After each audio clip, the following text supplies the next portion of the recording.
Orange County Registered Digital. It's a beautiful day here in Placentia, California for the 25th annual Hard 9 National Baseball Classic. Hello and welcome inside the OCVarsity Baseball Dugout Show. I'm your host, Jonathan Khamis, being joined by Steve Fryer. And watch out, Steve, some balls might be coming towards your way here. It happens this time of year, John. Yeah, your head will deflect them. Don't worry about them. All right, Steve, this tournament, one of the best nationally ranked tournaments around. And speaking of a nationally ranked team, we have one competing later on in this tournament. Yeah, Greenway's in this thing as well. This was the first tournament of a national scope we ever had in Orange County of any sport. This thing started in 1990. Some great players have played in this thing. You know, C.J. Wilson played in it when he was with Fountain Valley. Alex Rodriguez played in this thing too when he was with Westminster Christian, and just so many really great players have played in this thing over the years. A lot of major league teams.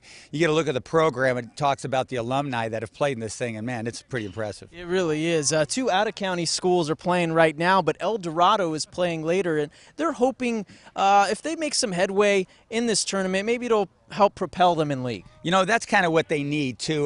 You know, they're having a rocky go of it in the Central League, which is a really good league. I don't know how many people figure, you know, Foothill and Canyon will be on top of that league, a league that has Esperanza and El Dorado, the two host schools, the National Classic. El Dorado is in 6th place right now in the seven-team league. Sometimes we've seen this happen in the National Classic and other tournaments this time of year, John, is a team gets hot in the tournament, they get away from their league foes, they get going to the tournament, they get into a hot streak, and that hot streak carries over into the league, and then they have a wonderful league run into the playoffs. So maybe that'll happen for El Dorado. Yeah, let's see what El Dorado thinks about that. We caught up with the Golden Hawks earlier today.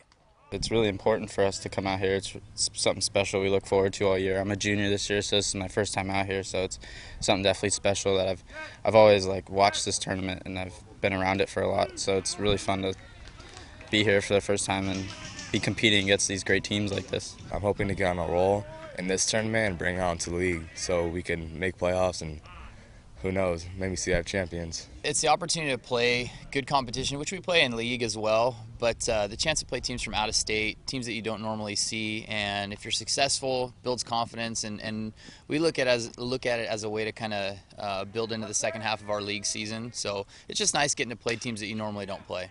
Our thanks to El Dorado. Steve, this isn't the only tournament going around this week. The Ryan Lemmon Invitational going on today and wrapping up tomorrow, a couple semifinals games later on.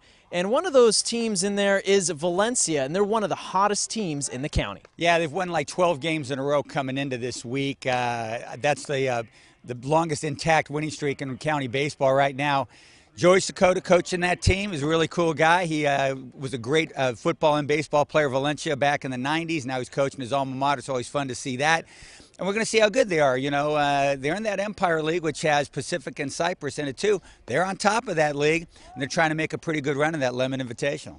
Okay, and going into league matchups, Aliso, Niguel, they're going to come out there, and they got some tough competition coming up, don't they? They're playing Dana Hills this week, and that's two of the top 10 teams in the county. Number 2 ranked Dana Hills? Number 3, we've got Huntington Beach number 1, Jay Sarah number 2, and Dana's moved on up to number 3. Talking to Coach Tom Ferris before the season, he thought, we might be really good, but I don't really know. You know, he didn't know how good his pitching was going to be, and man, it's been really good. Dana Hills is on top of a really good league. I don't know, what the best league is in the county. Is it the Trinity Leagues, the Sunsets, the South Coast? Seaview League's definitely the argument too with those 3 teams. The top 3 teams, and they're all in the county top 10: Aliso, Niguel, San Clemente, and Dana Hills. It's a dynamite league. Yeah, you can't go wrong with any one of those, Steve. Finally, your player of the week and why?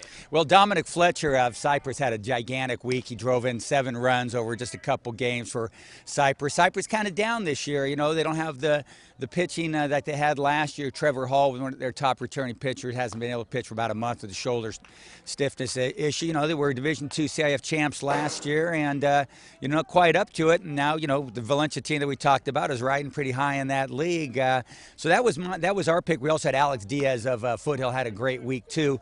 And, I think everybody, when they look at it, they have an Athlete of the Week choice. I bet you do too. Yes, I do, and it's Matt Toretto of Tribuco Hills. He threw a no-no last week against Tustin in the opening game of the Ryan Lemmon Invitational. Left-hander, crafty left-hander, of course, like they all are. He did a great job, and his coach said after the game he's actually thrown about 10 straight innings of no-hit ball, and he's combined on a no-hitter already this season. All right, thanks to Steve Fryer. I'm your host, Jonathan Khamis, and for all your latest baseball updates, check out OCVarsity.com, where we've got you covered. Orange County Register. We are here in the service of Orange County.